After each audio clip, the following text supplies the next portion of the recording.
زدني علما.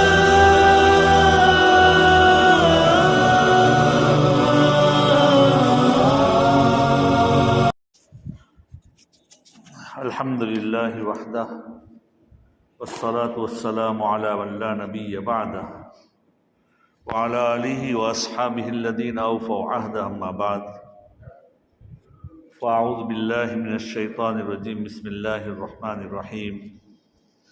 شهر رمضان الذي أنزل فيه القرآن هدى للناس وبينات من الهدى والفرقان.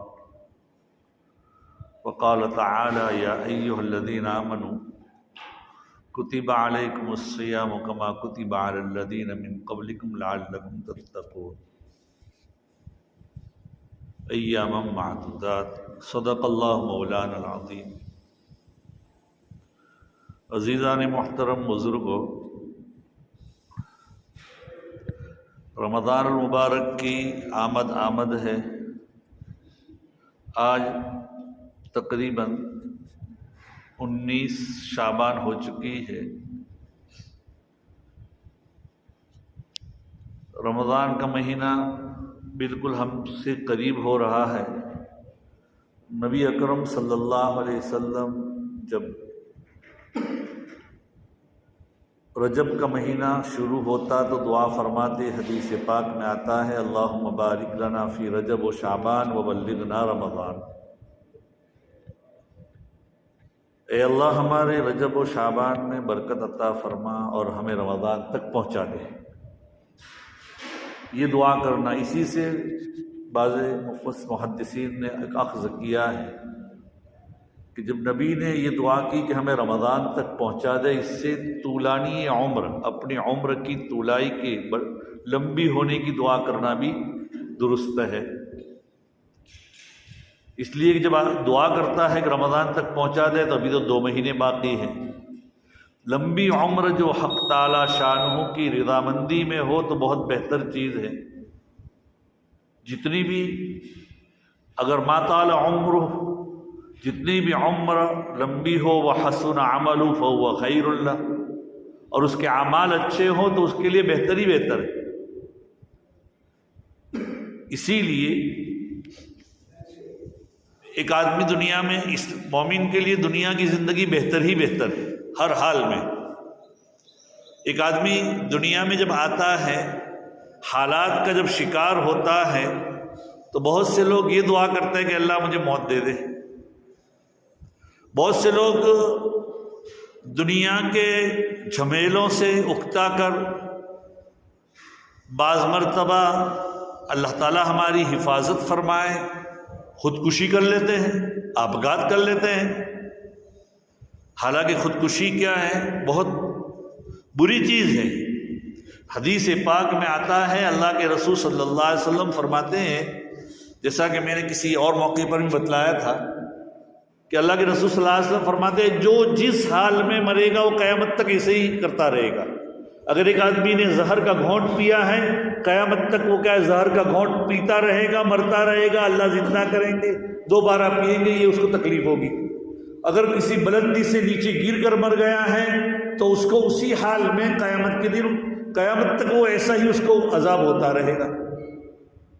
اسی لیے نبی اکرم صلی اللہ علیہ وسلم نے ہمیں سکھلایا کہ بھائی عمر لمبی ہو تو بہت اچھی ہے، لیکن اگر کوئی آدمی اکتا گیا ہے، کسی کے اوپر حالات ہے اور دعا ہی کرنا ہے تو یہ دعا کرے: اللہم احیینی ما کانت الحیات خیرا لی وتوفنی اذا کانت الوفات خیرا لی. اے اللہ، تو مجھے زندہ رکھ جب تک کہ میرے لیے زندگی بہتر ہو، اور مجھے موت دے جب میرے لیے موت بہتر ہے. بہت اچھی. اور یہ دعا بھی کرنا چاہیے جیسا کہ حضرت یوسف علیہ السلام کے واقعے میں سورہ یوسف میں آتا ہے: توفنا مسلمین والحقنی بالصالحین، کہ اللہ تو مجھے اسلام کی حالت میں اٹھا، موت دے، اور نیکوکاروں کے ساتھ اٹھا. تو بہرحال یہ رمضان کا مہینہ آ رہا ہے. رمضان کے مہینے کی ہمیں قدر کرنی چاہیے. یہ اللہ کے رسول صلی اللہ علیہ وسلم نے فرمایا کہ اللہ تعالیٰ فرماتے ہیں کہ یہ مہینہ میرا مہینہ ہے. دیکھیے اگر اس مہینے کے اندر اگر کوئی آدمی کسی جھاڑو دینے والے کو، کوئی بڑا آدمی یہ کہے کہ تم اگر یہ کام کرو گے ہمارا تو ہم آپ کو اتنا انعام دیں گے،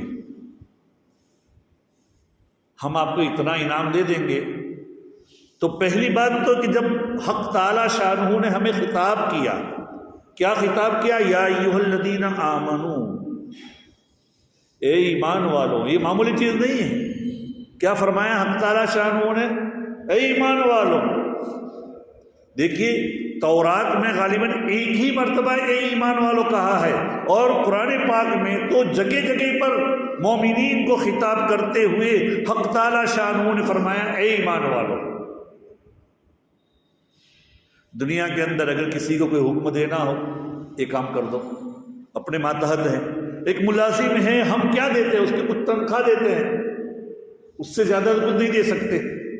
اگر لاکھ روپے بھی دے دیں تو اس کی بدن کے بدلے میں ہم اس کام بھی تو لیتے ہیں، پیسوں کے بدلے میں اس کے بدن سے کام بھی تو لیتے ہیں۔ حق تعالی شانہ نے تو ہمیں پیدا کیا، اور ہمیں پیدا کرنے کے بعد حق تعالی شانہ نے یہ کہا کہ اے ایمان والو یہ کام کرو۔ حالانکہ حق تعالی شانہ نے ہمیں خرید لیا ہے۔ کیا کر لیا ہے؟ خرید لیا ہے۔ دنیا کے اندر اگر ہم یہ بوٹل لے کر آتے ہیں، اگر مان لو تو یہ بوٹل ہمارا ہے، جیسے ہم چاہیں اس میں تصرف کر سکتے ہیں۔ یہ نہیں کر سکتا، کوئی یہ نہیں کہہ سکتا کہ اس کو تم کیا، اس میں پانی کیوں بھرا بھائی آپ نے، اس کو کیوں ادھر رکھا، ادھر کیوں رکھا؟ ارے ہم جیسے چاہے ویسا کریں، آپ کیا کون سے کہنے والے آ گئے؟ حق تعالی شانہ نے قرآن پاک میں آتا ہے ہمیں خرید لیا۔ ان اللہ اشتری من المؤمنین انفسهم واموالهم بان لهم الجنہ۔ حق تعالی شانہ نے مومنین کو خرید لیا ہے، ان کے مالوں کو اور ان کے جانوں کو جنت کے بدلے میں، جنت کے بدلے میں۔ اب حق تعالی شانہ نے ہمیں کہا 5 وقت کی نماز پڑھو، پڑھنا ضروری ہے۔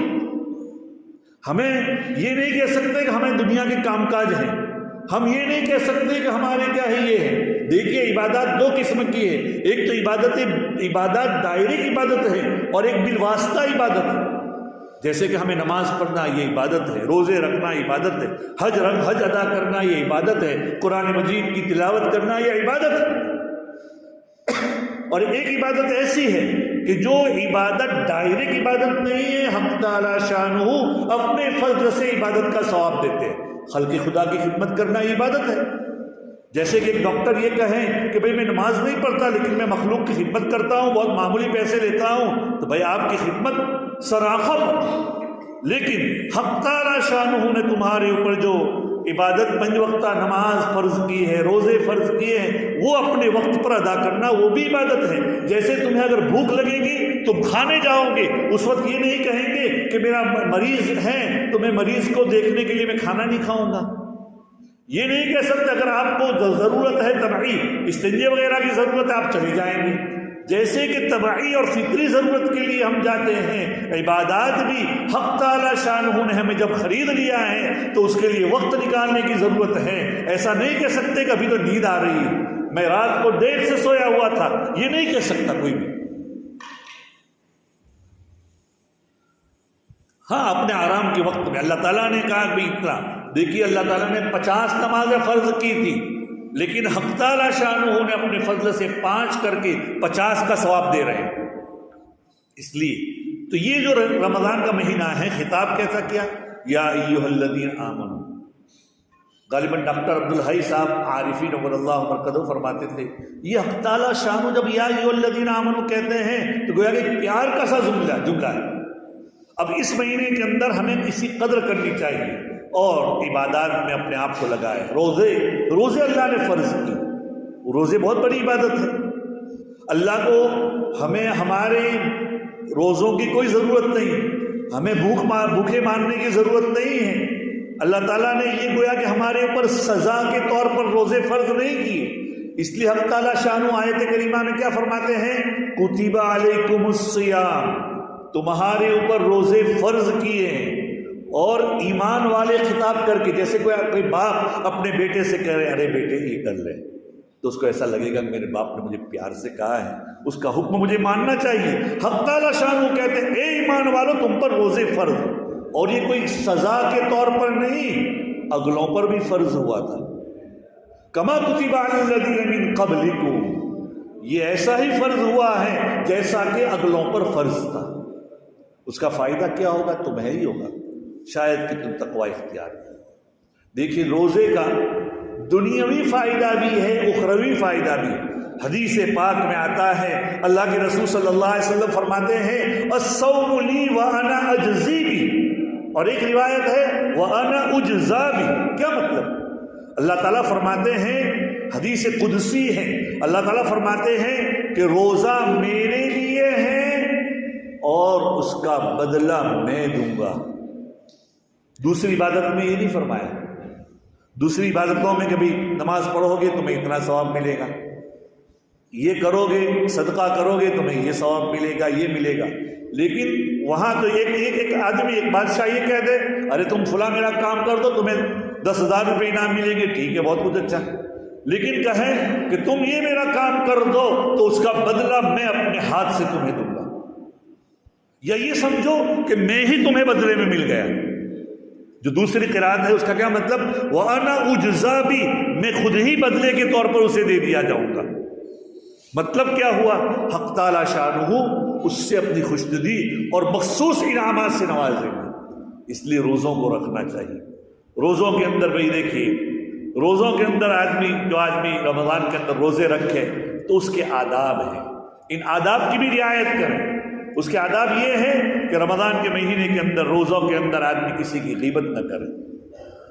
بہت سے روزے دار ایسے ہوتے ہیں، حدیث پاک میں آتا ہے کہ ان کو بھوک کھانے پینے چھوڑنے کے سوا کچھ بھی نہیں ملتا، اس لیے کہ وہ اپنے مردار بھائی کے گوشت کو کھاتے ہیں، اپنے مسلمان بھائی کا گوشت کھاتے ہیں۔ جو دوسروں کی غیبت میں روزہ رکھ رہے ہیں، مسجد میں لیٹے ہوئے ہیں اور باتیں ہو رہی ہے ایران کی، توران کی، اور زبان کینچی کی طرح چل رہی ہے، اور کسی کے بارے میں بھی کچھ بھی کہہ رہے ہیں، کسی قوم کے بارے میں بھی ہم کچھ نہ کہیں، کسی کے بارے میں بھی مخصوص طور پر بھی کچھ نہ کہیں۔ بھئی قوم کے بارے میں کہیں گے، قوم سے کہاں معافی منگوانے جائیں گے؟ کسی مخصوص آدمی کے لیے آپ نے کچھ بولا ہے تو آپ ان کو کہاں معافی منگوانے جائیں گے؟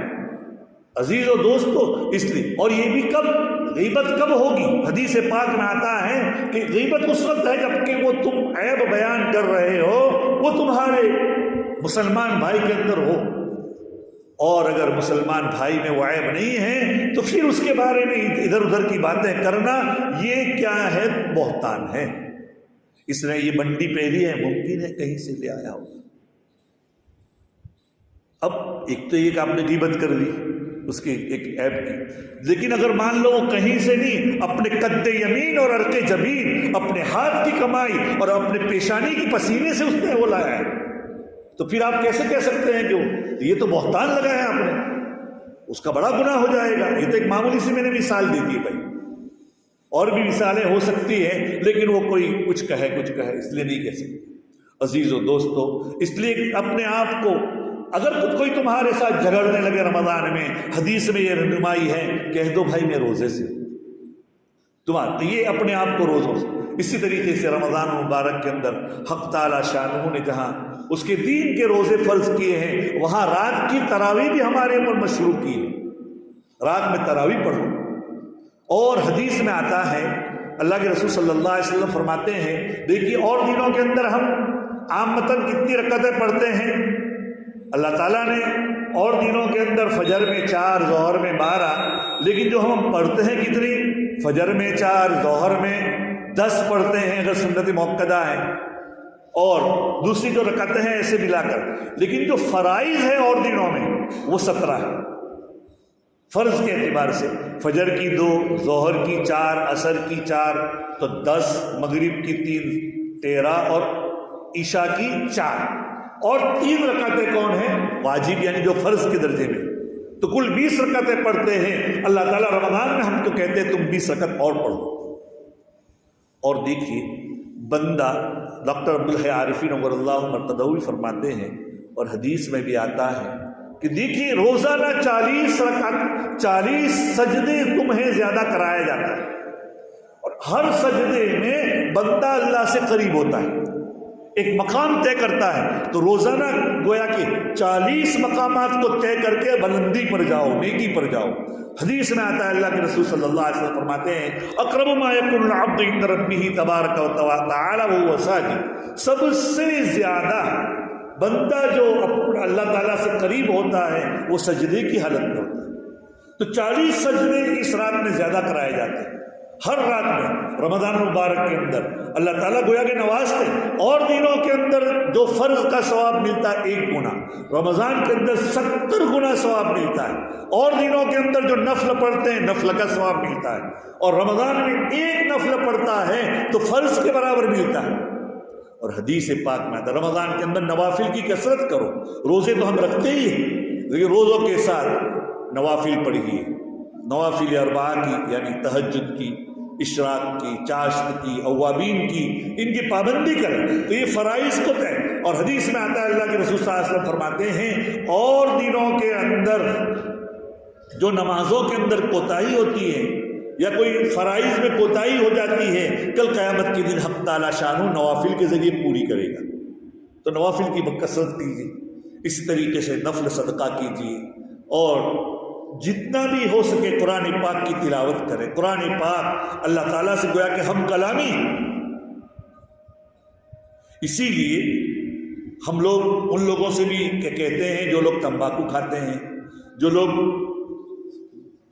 سگریٹ نوشی وغیرہ کرتے ہیں، یہ اپنے منہ کو صاف رکھو. ایک حدیث میں آتا ہے اللہ کے رسول صلی اللہ علیہ وسلم فرماتے ہیں نظفوا افواہکم، اپنے منہ کو صاف کرو. فإنها طرق القرآن، یہ تو قرآن کے طریقے ہیں، قرآن اس سے ادا کیا جاتا ہے. اس لیے ان دنوں کے اندر بھی خصوصی طور پر اور دنوں کے بھی اندر بھائی اپنی منہ کو جو اللہ کے ذکر کے لیے اللہ نے بنایا ہے، یہ منہ کا طریقہ اللہ تعالیٰ نے قرآن پڑھنے کے لیے بنایا ہے. اس میں ایسی چیزیں جو غلط چیزیں ہیں، غلط اس سے بولنا یا غلط اس کے اندر منہ میں ڈالنا، ان تمام چیزوں سے احتراز کیا جائے. تو رمضان کے اندر رمضان کی قدر کرو. اور ہر عشرے کی اللہ تعالیٰ نے الگ الگ فضیلت کی ہے. اس کو انشاءاللہ یہاں وقتاً فوقتاً تعلیمات وغیرہ کے اندر بھی آ جائے گا. اس مہینے کے اندر شب قدر ہوتی ہے، رات کی عبادت کی قدر کرو. آج کسی آدمی کو یہ کہا جائے کہ بھئی دیکھو تم ہمارے یہاں ملازم ہو، تمہیں روزانہ ہمارے یہاں ملازمت کے 1000 روپے ملتے ہیں، لیکن تم اگر رات میں ہمارے یہاں کام کرو گے تو تمہیں روزانہ کے 70,000 روپے ملیں گے. کتنے ملیں گے؟ 70. تو وہ تو ملنے ہی والے ہیں. اور ایک دن ہم تمہیں ایسا دیں گے کہ جس دن میں تم اگر دیں گے، تم عبادت کرو گے تو تمہیں ہزاروں گنا، 1000 مہینے تمہاری ملازمت کرنے کا جو ثواب، جو بدلہ ہوتا ہے، اس سے زیادہ اتنا بدلہ ہم تم کو دے دیں گے. قرآن پاک کا نص ہے لیلۃ القدر خیر من الف شہر، کہ لیلۃ القدر یہ 1000 مہینوں سے افضل ہے. تو تم ایک مہینے میں 30 رات تم جاگ کر عبادت کرو، ہمارا کام کرو. اس مہینے کے اندر ایک دن ایک رات تو ہم تمہیں اتنا انعام دیں گے کہ تم 83 سال اور 4 مہینے تمہارے جو تمہیں جو اس کا اجر ملتا ہے، جو تمہیں اس کی ملازمت کی تنخواہ ملتی ہے، اس سے زیادہ ہم تم کو دیں گے. تو کیا کوئی آدمی ایک مہینے کی قدر نہیں کرے گا کہ بھئی 83 سال کو ہم کو ملیں گے؟ تو عزیز و دوستو قدر کرنے کی ضرورت ہے. یہ مہینہ بہت بڑا مبارک مہینہ آ رہا ہے. دعا فرمائیں کہ حق تعالی شانہ مجھے بھی اس کی قدر کرنے کی توفیق نصیب فرمائیں. ہماری ماں بہنوں کو، ہماری اولاد کو بھی قبول کرے. ماضیہ اگلی امتوں کی عمریں بہت لمبی تھی، اس امت کی عمر تو بہت کم ہے. اس امت کی عمر حدیث پاک میں آتا ہے 60 سے 70 سال تک کے درمیان میں ہے. بہت کم لوگ اس سے آگے بڑھتے ہیں. ہم دیکھتے ہیں چلتے پھرتے تھے، 60 سے کچھ اوپر گئے، اللہ تعالیٰ نے ان کو اٹھا لیا. آج ہم دیکھتے ہیں آئے دن ایسے لوگ ہوتے ہیں کہ اللہ نے اپنی آئین کو بلا لیا. ایسے بہت کم لوگ ایسے ہم اپنے بچپن میں جن لوگوں کو دیکھتے تھے اب ہم اس عمر میں نہیں دیکھ رہے ہیں، وہ اور زیادہ تھا۔ اور کسی کی موت کب آئے گی معلوم نہیں ہے، ممکن ہے یہ رمضان کا آخری مہینہ کسی کا ہو، آئندہ قدر ہو یا نہ ہو، اللہ تعالیٰ ہمیں دے یا نہ دے۔ اس لیے اس مہینے کی قدر کریں۔ 12 مہینے میں 11 مہینے میں جو حد تجاوزی ہو گئی ہو، عبادات وغیرہ جس سے عبادات وغیرہ کے اندر کوتاہی ہوئی ہو، اس کی قضا کریں، قدر کریں اور اللہ تعالیٰ سے معافی شافی کر لیں۔ اللہ تعالیٰ ہمیں قدر کرنے کی